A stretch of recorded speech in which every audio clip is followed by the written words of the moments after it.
வணக்கம். நான் doctor Archuna Ramanathan from Tamil.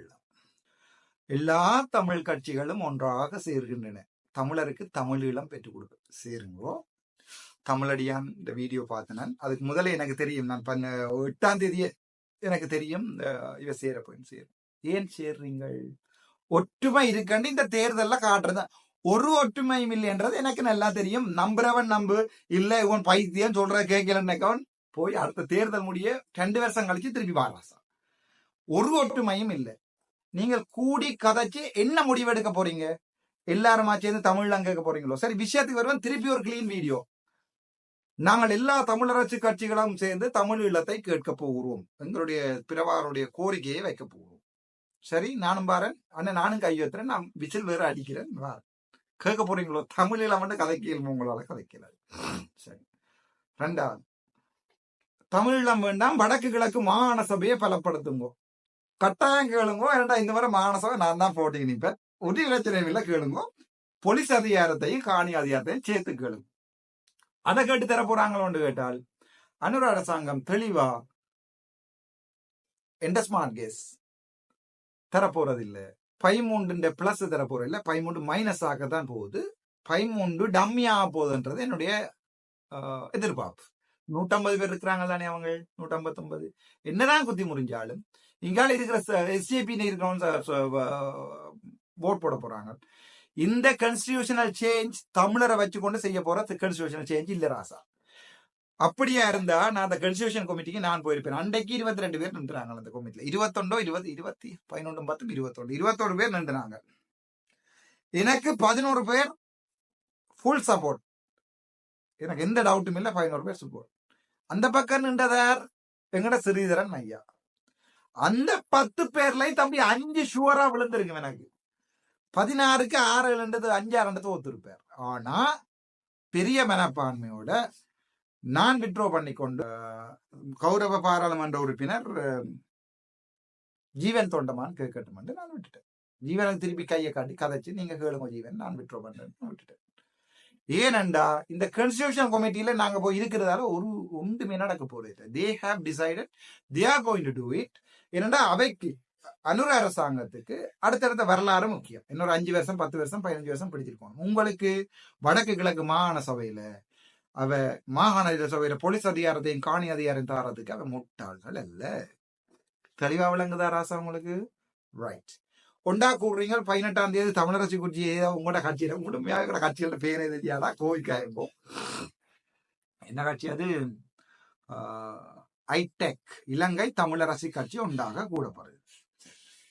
கூடியதை முடிவெடுக்க போறீங்க. என்ன போறது? உங்களோட பேச்சாளர் தெரியாது. சுமந்திரன் ஐயான்றீங்க, சிறுதரன் ஐயான்றீங்க, ஆரோரால திரத்திட்டேன்றீங்க. அப்பப்ப யூடியூப்பை இப்படி ப்ரஷ் பண்ணிக்கல வர நான் அதை இழுத்து விடுறேன். I don't care. உங்களோட அரசியலுக்கு இல்லை நான் வரையில அது உங்களோட வீட்டு அரசியல் என்னண்டான்னு செய்து வருவோம். பிரச்சனைக்கு வருவோம். இப்ப என்னுடைய பிரச்சனை என்னண்டா, நீங்க கூட்டி கும்மாளம் அடிச்சு 25ஆம் தேதி என்ன செய்ய போறீங்க? நான் வந்தா அங்க கேள்வி, அந்த கொமெண்ட் பார்த்து நான் தமிழடியாண்டு நான் வந்தா கேள்வி கேட்பேன். கேள்வி கேட்டா பதில் சொல்ல வேண்டு வரும். அதால வேணா கூப்பிடாது, எப்படியும் கூப்பிட மாட்டேன். கூப்பிட்டாலும் மாற நான் வந்து என்ன செய்ய போறோம்னு கேட்டா அதுவும் கேள்விக்குறி. ஒண்டா சேர்ந்து ஒரு முடிவும் ஸ்ட்ராங்கா எடுக்க போறதில்லை. எல்லா தமிழ் கட்சிகளும் ஒன்று சேர்ந்து தமிழீழம் கேட்க போகிறோமான்னு கேட்டா இல்ல. எல்லா கட்சிகளும் ஒன்று சேர்ந்து மாகாண சபையில போலீஸ் அதிகாரம் காணி அதிகாரம் கேட்க போறோமா? வெரி சாரி, இல்ல. தரப்போறாங்களா? இல்ல. அப்பேன் கூட்டம் கூடுறீங்க. உங்களுக்கு உள்ளூராட்சி சபை தேர்தலில் ஒண்டா நிக்கிறீங்கன்னு சொல்லி சனத்துக்கு காட்டணும். இந்த தயவு செய்து இந்த வீடியோ புண்ணியம் கிடைக்கும் எங்களுடைய தமிழ் சேனத்துக்கு ஷேர் பண்ணி துளைங்கோ. உள்ளூராட்சி சபை தேர்தல்ல இவ ஒண்டா நிக்கணும்னு காட்டாட்டி இவைக்கு ஓட் இல்லாம போகும்.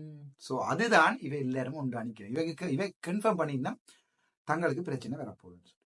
அனுர அரசாங்கம் இப்ப என்ன செய்ய போகுது? உள்ளூராட்சி சபை வெல்லோன் பண்ணால் ஏதாவது திருப்பி பாதையில திறந்து வரப்போகுது. சரி, நான் என்ன செய்ய போகிறேன்? உள்ளூராட்சி சபை நேரம் பார்ப்போம். சரிதானே? ஆகவே தெளிவான அறுதியும் உறுதியுமான முடிவு எந்த டிஸ்கஷனுக்கு.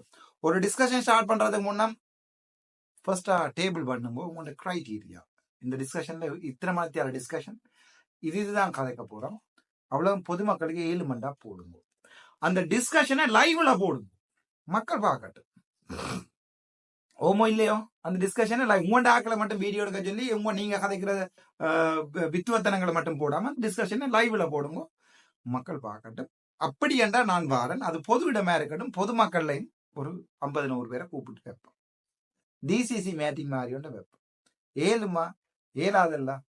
நன்றி வணக்கம். ராமநாதன் அர்ச்சனா வரப்போவதில்லை. உள்ளூராட்சி சபை தேர்தலில் தென்னந்தனியாக நிற்கிறேன். என்னுடைய சார்புக்கு என்பிபி நிற்கிறது, அவ்வளோத்தையும் சொல்றேன் உங்களுக்கு. என்பிபிக்கு நான் தேவை என்கிற நிலைமைக்கு என்பிபி வந்திருக்கிறது. என்னை பொறுத்த வரைக்கும் அவர்கள் ஒரு நட்பான நிலைமையில கடந்து போறதுக்கு நான் நினைக்கிறேன். ஆளுங்கட்சி அரசாங்கம் அவர்களோட சண்டை பிடிப்பதாலேயோ பாராளுமன்றத்தில் காத்துவதாலேயோ ஒன்று நடக்க போவதில்லை. சோ நாங்கள் அதை கடந்து போவோம். இந்த தமிழ் கட்சிகள் ஒன்று சேர்வது ஒன்றுமல்ல, உள்ளூராட்சி சபை தேர்தலுக்கு மாகாண சபை தேர்தலையும் டார்கெட் பண்ணுகிறார்கள். பொதுமக்கள் இதை விளங்கிக் கொள்ளாத இடத்துல அது பொதுமக்களுக்கு தான் சமர்ப்பணம். இதன் பிரதிபலிப்பை இன்னும் ஒரு 5 வருஷத்துக்கு அனுபவிக்க போறேன்.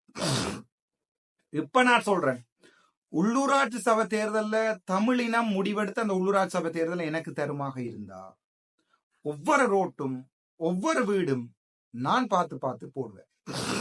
சரிதானே? ஜாழ் மாநகர சபையத்தா, ஜாழ் மாநகர சபையில ஒரு குப்பை ரோட்ல விழாது. நான் சேலஞ்ச் பண்ணி செய்து ஆட்டேன். வழக்கு போடுறேன் முழு பேருக்கும். ரோட்ல துப்புறவனுக்கும் ரோட்ல வெத்திர போடுறவனுக்கும் நான் வழக்கு போடுறேன்டாப்பா தனியே இருந்து. நான் மாநகர சபைய கொழும்பு எப்படி இருக்கோ அப்படி டெவலப் பண்ணி காட்டுறேன். ஒவ்வொரு பிரதேச சபையும் தாங்கோ, நான் ஒவ்வொரு பிரதேச சபைக்கும் ஒவ்வொரு வீடா போய் செய்து காட்டுறேன். நீங்க தான் தீர்மானிக்கணும். நீங்க தீர்மானிச்சா யாரு சிவனாக இருந்தாலுமே மாத்தல. அது மக்களுடைய ஆணைன்றது மகேசனுடைய தீர்ப்பு. நன்றி வணக்கம். டாக்டர் ராமநாதன்.